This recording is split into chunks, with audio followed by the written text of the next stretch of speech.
Ito, i-clarify ko ano yan para sa Metro Manila at mga urban centers na may 24 hours need ng ating mga police. I leave it also to the commanders on the ground, especially the regional directors and the provincial directors, to make an independent assessment of their areas kung applicable ba yan sa kanila o hindi. Pero sa mga areas ng mga cities that never sleep.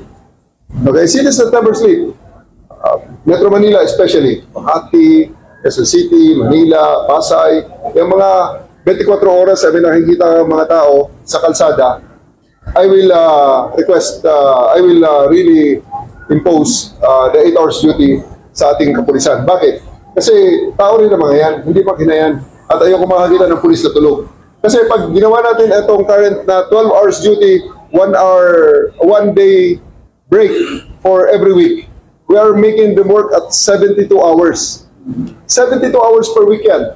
Na sobra-sobra naman sa ating mga kababayan na nagtatrabaho ng according to labor rules na 40 hours per week. So, 40 hours naman per week eh. You know that ang mga police natin is working right now for 72 hours. So, we'll try to make a system that will reduce the working hours, but in exchange, we'll be looking for quality time. Kaya, after this day, pag may makita pa kayong police sa duty dito sa Metro Manila, sabihin nyo, i-dismiss natin kaagad yun. Walang patawad doon. So, it start now? Yeah, it starts now.